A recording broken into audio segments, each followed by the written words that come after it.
যে বিগত দিনে একটি ফ্যাসিবাদ বিরোধী আন্দোলনে আমরা এনসিপি এবং সারা দেশের মানুষ ঐক্যবদ্ধভাবে রাজপথে থেকে যেমন ফ্যাসিবাদের পতন ঘটিয়েছি, বাংলাদেশ থেকে হাসিনা পালিয়ে গিয়েছে, তদ্রূপ এই 12 ফেব্রুয়ারি একটি নির্বাচন হয়েছে। আমাদের সকলের সম্মিলিত প্রচেষ্টায় একটি সুষ্ঠু নির্বাচন বাংলাদেশে হয়েছে।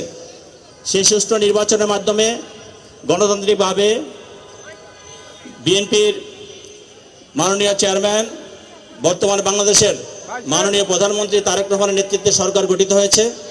আমরা মনে করি আমরা বিরোধী আন্দোলনে যেমন হাতে হাত রেখে কাঁধে কাঁধ রেখে একসঙ্গে ফ্যাসিবাদের বিরুদ্ধে আন্দোলন করেছি, আগামী দিনে তারেক রহমানের নেতৃত্বে দেশ গড়ার কাজে আমরা সকলে ঐক্যবদ্ধভাবে কাজ করব। যেখানে অনিয়ম দেখব অবশ্যই আমরা যৌক্তিক প্রতিবাদ করব। কিন্তু আমরা সকলে যদি মাঠে থাকি, একে অন্যকে সহযোগিতা করি, তাহলে আমরা যে স্বপ্ন নিয়ে আন্দোলন সংগ্রাম করেছি আমরা সেই স্বপ্ন তারেক রহমানের নেতৃত্বে বাস্তবায়ন করতে পারবো ইনশাআল্লাহ। আমি আমার এই সহযোদ্ধাদেরকে, আমার এই পূর্বে এক ভাই বক্তব্য দিয়েছে যে আমাদের সাংগঠনিকভাবে শক্তি অর্জন করতে হবে।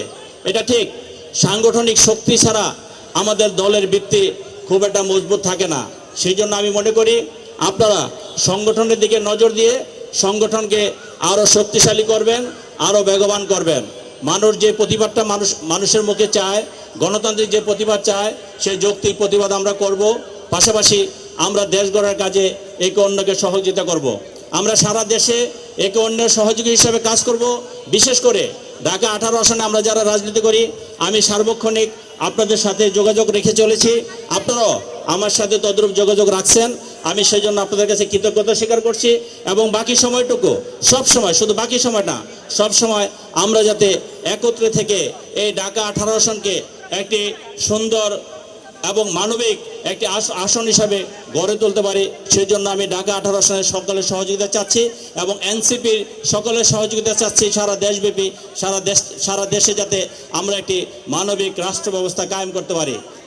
আজকের এই সুন্দর দিনে আমি আমার ব্যক্তিগত পক্ষ থেকে, আমার দলের পক্ষ থেকে এনসিপির সকল সহযোদ্ধাদেরকে শুভেচ্ছা জানাচ্ছি, ধন্যবাদ জানাচ্ছি, অভিনন্দন জানাচ্ছি, আগামী দিনের শুভকামনা করছি।